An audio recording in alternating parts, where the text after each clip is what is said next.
আজ আমরা কোনো একটা ভেক্টরের কার্ল কিভাবে নির্ণয় করতে হয় এবং কোনো ফোর্স কনজারভেটিভ না নন কনজারভেটিভ সেটা আমরা শিখব কিভাবে নির্ণয় করতে হয়। তো ধরো একটা ফোর্স দেওয়া আছে F vector equal to 2xy i cap plus x square J cap, আর কে ক্যাপ দেওয়া নেই মানেই 0 কে ক্যাপ। ওকে, তো আমরা আরেকটা জিনিস জানি যে ডেল অপারেটর অর্থাৎ কার্ল নির্ণয় করতে গেলে আমাদের ডেল অপারেটরের হেল্প নিতে হয়। তো ডেল অপারেটরের মান কত হয়?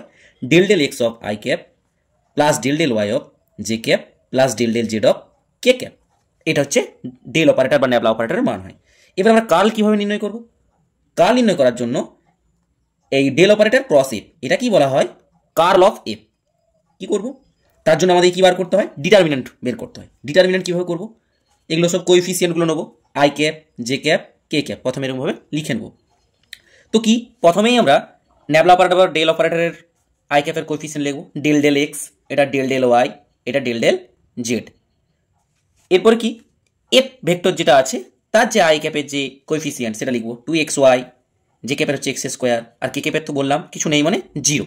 কীভাবে করতে হয় আমরা জানি, ডিটারমিনেন্ট কীভাবে নির্ণয় করতে হয়। প্রথমেই লিখবো আই ক্যাপ, আই ক্যাপটা যেহেতু নিয়েছি তার জন্য এর কলাম এবং এর রো দুটোই ভাবে মুছে দেবো। তারপরে কী হবে? এটার সঙ্গে এটার ক্রস মাইনাস এটার সঙ্গে এটার ক্রস। কী করবো তাহলে? ডেল ডেল ওয়াই ইন্টু 0, এখানে কি হয়? এখানে অলওয়েজ মাইনাস হয়।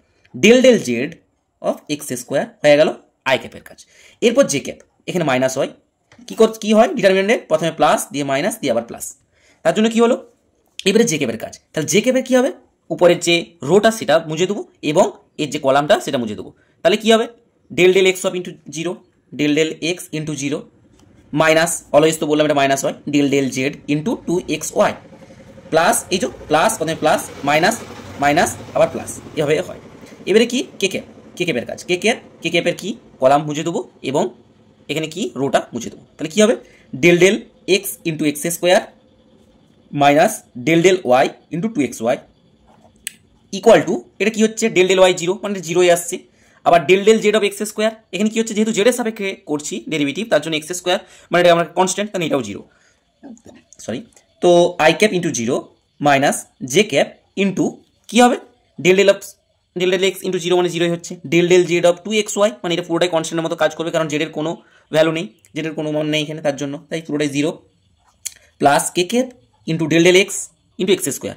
তাহলে কি এক্সের সাপেক্ষে ডেরিভেটিভ কী হয়? 2x, আমরা জানি এটা, minus del del y into 2xy। কী হবে এটা ডেরিভেটিভ? এটা ডেরিভেটিভ হয়ে যাবে শুধু 2x, ওয়াই তো 1ই হচ্ছে, ইন্টু 1 লিখে দিচ্ছি কারণ এটা পুরোটাই কনস্ট্যান্টের মতো কাজ করছে। কি হচ্ছে তাহলে? হচ্ছে আমাদের 2x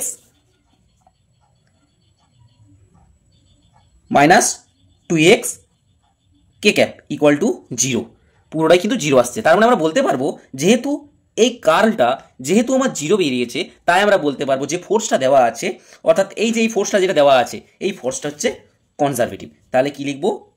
hair A vector equal to 2x i cap 2xy i cap plus x square J cap is conservative, অর্থাৎ সংরক্ষিত বল।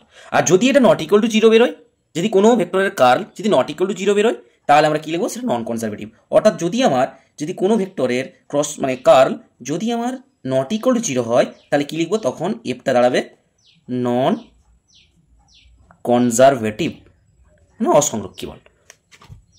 Thank you.